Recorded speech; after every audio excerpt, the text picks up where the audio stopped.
Just as a comparison, on a homestead, and this is an actual homestead, not a social media homestead that people have decided to turn their backyard into a garden and call themselves homesteaders.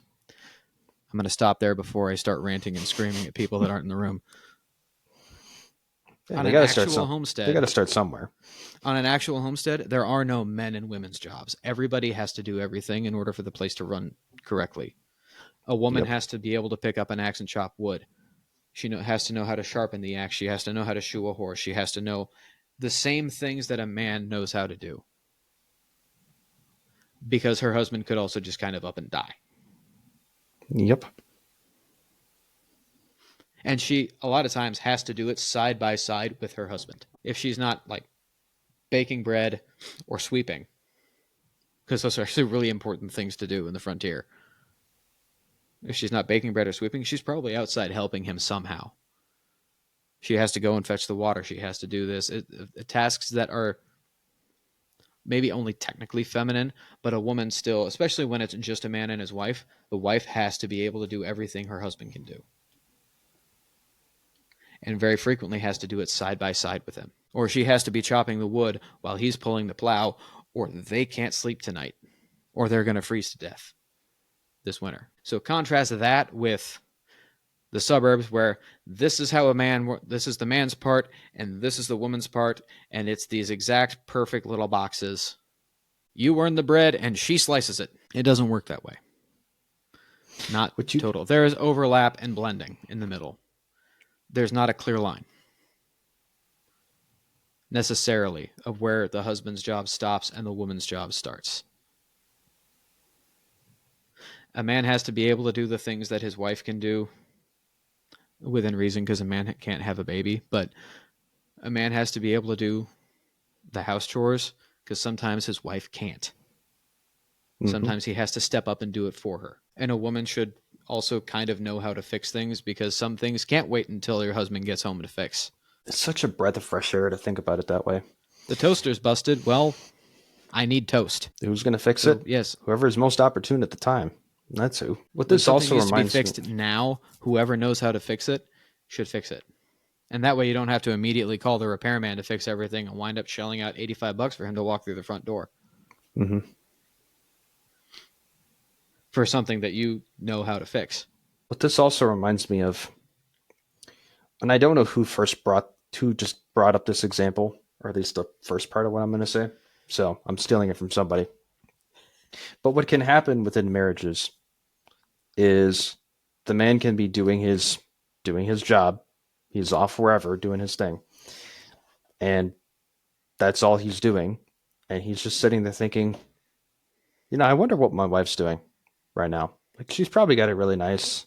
She's taking care of the kids, and maybe, maybe they're even being homeschooled. Maybe she's homeschooling them and she's doing the house chores, and just that would be like, that'd be great.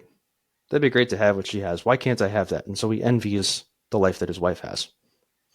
Meanwhile, the wife is sitting there thinking, I'm raising the kids, I'm doing all the cleaning, I'm doing all these other things. This is my life. I wonder what my husband's doing. Like, he's off, he's just got his job, he does that, he comes home, he plays with the kids because he's a dad. That's what dads do. Like, that sounds really nice. I'd like that. And so she envies the husband. And there's a right answer to this, obviously, because that's a lie. That's not good. Envy's not good. It's a bad path to go down. However, like all insidious lies, there is a truth there, which is something about that system is broken. And it is right for us to cry out, in a sense, against that. You have also described the synopsis and the plot of at least one episode of almost every sitcom ever made. At least in the 50s.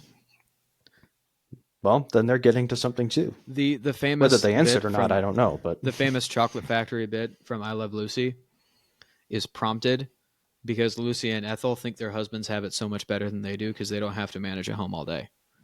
And their husbands think that Lucy and Ethel, or Ricky and Fred think that Lucy and Ethel have it so good because they don't have to go to work.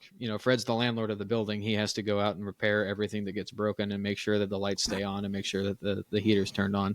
And, Ricky has to go out and make sure that everything in a nightclub is running smoothly. which is a near impossible task because it's entertainment. And it's exactly that thing. So they all agree to switch roles for a week, and they barely make it through a day. The girls come in going, "Oh, work is a lot harder than we thought it was."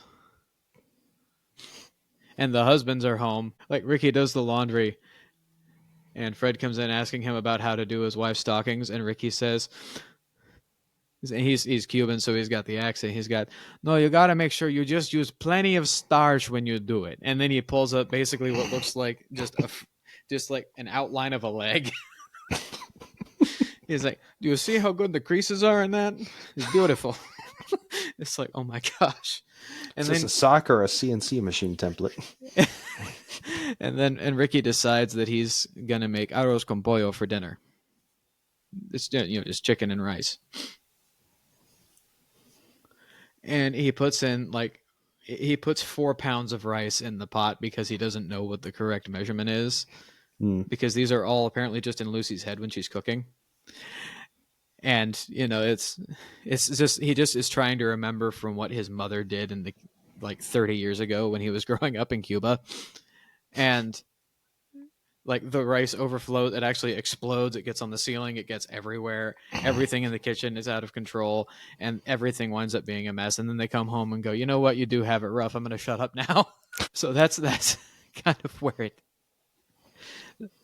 that's kind of the most famous one, because the chocolate factory bit is Lucy and Ethel sitting at this conveyor belt, and the boss lady, because it's mostly women that work here, but these are probably women who are more poor and they have to work to be able to make ends meet. They and their husbands have to both work to make ends meet, or they're widows, lost their husbands in the war, and they have to be able to work because they don't have a husband to support them. So Lucy and Ethel are sitting there at this conveyor belt, and their job is to wrap the bits of candy as they come off the conveyor belt.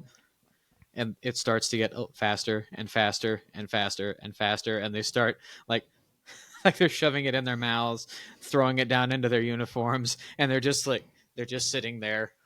And they have managed to hide it when the boss lady comes back in and she says, "Oh, you did a great job. Speed it up a little." And then walks out. And it's like 3 times as fast as it was before. And they just completely lose their minds. So that message was definitely there of wives, don't be jealous of your husbands because work is hard. And husbands, don't be jealous of your wives because housework is hard. But yes, most of the time, nothing good ever comes of leaving a woman alone with her thoughts for 8 hours a day, or Same a man goes- with his I was thoughts. gonna say, But same goes for for the a most man. part, most men don't really have thoughts to be left alone with for 8 hours a day. So this is why it's a more particular problem for women. We have the nothing box, ladies. Yeah, we have a Something nothing you will box. never That's our get. peace. We can just retreat to it. We can just shut our brains off and look at nothing. And it's wonderful. Yep. Until the wife is trying to ask you a question and then gets mad because it's the 3rd time she's asked and you've just been staring off at nothing and have finally realized that she's talking to you. What were you thinking about? Nothing. Nothing. I don't believe Okay. you. No, I was thinking about absolutely nothing.